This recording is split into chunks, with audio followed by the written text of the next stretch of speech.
The wilderness harbors a multitude of animals that demand caution from humans, including bears and wolves.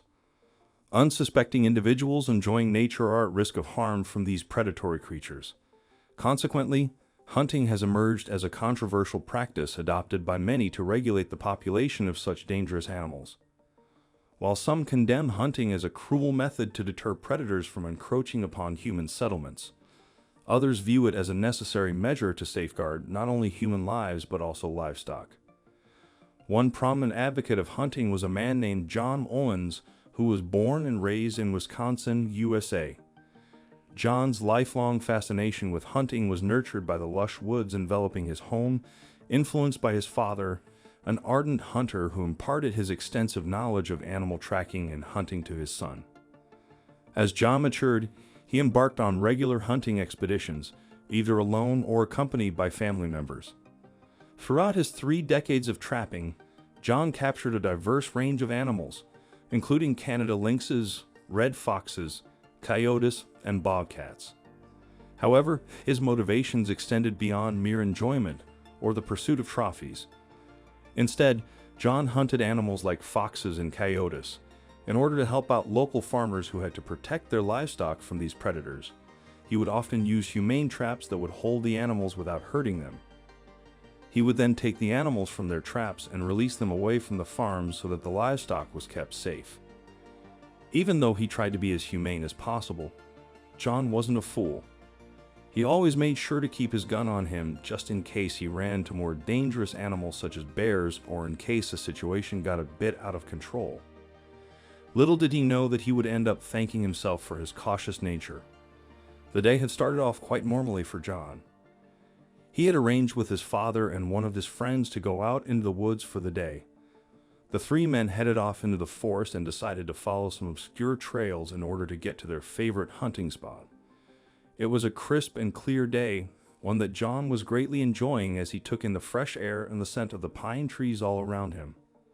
The purpose of the men's trip was to possibly find themselves some small game to hunt for their dinner, while also checking some traps that they had put out in the surrounding area a little bit earlier on. There had been reports of some potentially rabid coyotes in the area, which were not only a danger to the livestock grazing in the fields, but to the community and the town as well. This is because animals with rabies lose control and often become very vicious and aggressive. If one of these infected animals manages to bite a person, they can also pass the virus on to them. Luckily, there is a cure for rabies, but still people would rather not be forced to take it. That's why John was so determined to check his traps to see if he had caught anything. Little did he know what he had actually caught would shock him completely. John and the rest of the men made their way through the trees towards the traps. They were laughing at a story that John's father had told them, when suddenly they began to hear a strange noise. Curious about what it could be, the 3 men quickly became quiet as they didn't want to scare the creature away. They crept closer to the noise, but as they did, they made sure that their guns were ready and that they were on high alert for any dangerous animals that might jump out at them. As John pushed through the last little bit of brush with his gun in front of him, he got himself ready to expect a rabid coyote waiting to attack him. However, what he found shocked him. Stuck in the trap that he had set up wasn't a coyote at all, but an endangered gray timber wolf. These canines are actually protected due to their endangered status as a species. With so few left in the wild, it's a crime to injure one, but before the hunter could decide what to do with the animal, he first had to check whether it had contracted the rabies virus that was going around. The 3 men slowly crept closer to the trapped wolf. It was at this point that the animal noticed to the men and began to growl.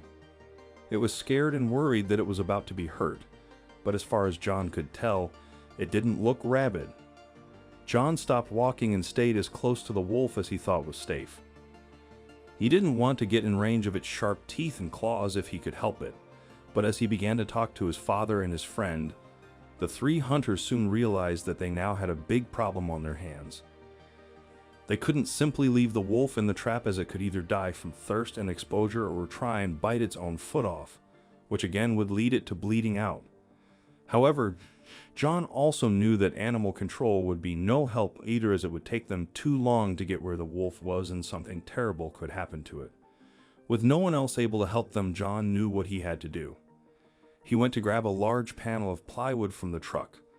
However, John's friend was confused. "What's the board for?" he asked. John just looked at him and smiled. "I need a shield." It was at this point that John's father and his friend understood his plan. John needed to get the wolf out of the trap, but the problem was that the only way to do that would be to press the release latch, which unfortunately was on the trap itself. This design flaw meant that John was going to have to get up close to the trap, which put him in the direct path of the wolf. Taking a deep breath, John steadied his nerves and slid the board of wood between himself and the wolf. The hunter then slowly walked forward, making sure to look as non-threatening as possible in the hopes that the wolf wouldn't try to attack him out of fear. Slowly but surely, John managed to get close to the trap. The man was only feet away from the massive timber wolf, and it was only the thin board of wood that separated them that was keeping him safe from the canine's powerful jaws and sharp teeth. Cautiously, John bent down and got ready to release the trap. It was at this moment that he knew one of two things would happen. Either he would let the wolf go and it would run away, leaving John with an epic story to tell his friends, or it would turn around and attack John out of fear and anger. Either way, the hunter had no other option but to let the animal go and hope for the best. John looked over at his father, who had his gun leveled at the wolf just in case things took a turn for the worse. Meanwhile, John's friend stood nearby and filmed the entire situation with shaky hands. John took a deep breath, counted to 3, and quickly pressed the release as fast as he could. There was a loud bang against the board and then suddenly silence. John waited a few seconds and then peeked his head over his makeshift shield, not instead of being greeted by a snarling wolf. All the hunter saw was a blur of brown and gray darting into the forest. However, just before the wolf disappeared completely, the 3 hunters saw something that sent a jolt of fear down their spines. Emerging from the surrounding trees as silently as shadows, the rest of the timber wolf's pack ran up to their freed pack member and began to happily welcome him back. John, his father, and his friend all stood stock still and turned pale. They had been surrounded by a number of wolves without their knowledge, but instead of attacking the 3 men, the other canines had simply stood back and watched them help their friend. The hunter smiled at the sight of the reunion, glad that he could help the family be reunited. The 3 hunters stood and watched as the pack finally began to move off, but before the pack vanished for good. As the wolf, which John had just rescued, made its departure, it paused and turned around, gazing directly at him. In that moment, it seemed as if the creature was expressing gratitude for its newfound freedom. Then, with a final glance, the wolf darted away into the depths of the woods. John was left in awe, struggling to comprehend the extraordinary events that had unfolded before him.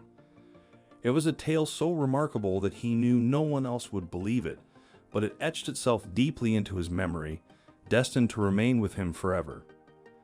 After a few moments of reflection, the trio made their way back to their truck, their faces adorned with smiles of contentment. They returned home, relishing the fulfillment derived from their noble deed. It was an incredible story, one that would be cherished. Share your thoughts on this remarkable experience in the comments below, and remember to like and subscribe for more captivating content. Until next time.